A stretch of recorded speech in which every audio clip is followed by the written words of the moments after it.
Without objection, the presiding officer is authorized to declare the committee in recess at any point.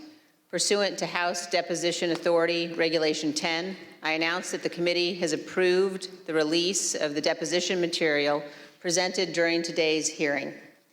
And let me begin tonight by wishing Chairman Thompson a rapid recovery from COVID.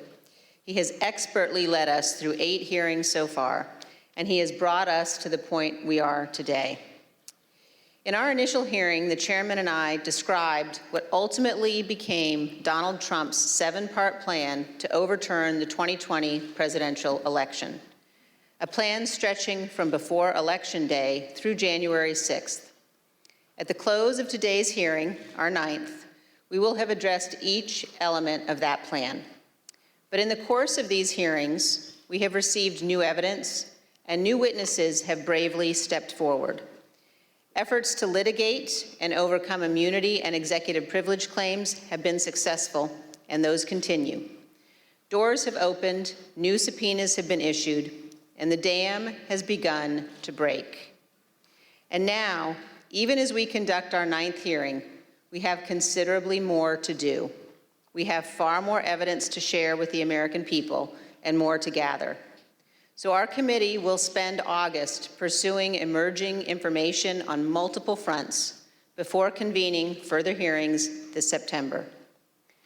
Today, we know far more about the president's plans and actions to overturn the election than almost all members of Congress did when President Trump was impeached on January 13th, 2021, or when he was tried by the Senate in February of that year. 57 of 100 senators voted to convict President Trump at that time, and more than 20 others said they were voting against conviction because the president's term had already expired. At the time, the Republican leader of the United States Senate said this about Donald Trump. A mob was assaulting the Capitol in his name. These criminals were carrying his banners, hanging his flags, and screaming their loyalty to him. It was obvious that only President Trump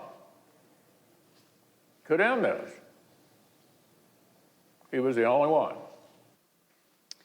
Leader McConnell reached those conclusions based on what he knew then, without any of the much more detailed evidence you will see today. Lawlessness and violence began at the Capitol on January 6, 2021, before 1 p.m., and continued until well after darkness fell. What exactly was our Commander-in-Chief doing during the hours of violence? Today, we address precisely that issue. Everything you've heard in these hearings thus far will help you understand President Trump's motives during the violence. You already know Donald Trump's goal: to halt or delay Congress's official proceedings to count certified electoral votes. You know that Donald Trump tried to pressure his vice president to illegally reject votes and delay the proceedings. You know he tried to convince state officials and state legislators to flip their electoral votes from Biden to Trump. And you know Donald Trump tried to corrupt our Department of Justice to aid his scheme. But by January 6th, none of that had worked. Only one thing was succeeding on the afternoon of January 6th. Only one thing was achieving President Trump's goal.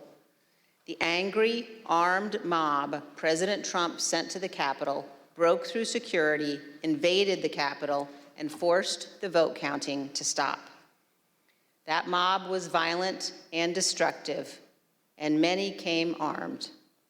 As you will hear, Secret Service agents protecting the vice president were exceptionally concerned about his safety and their own.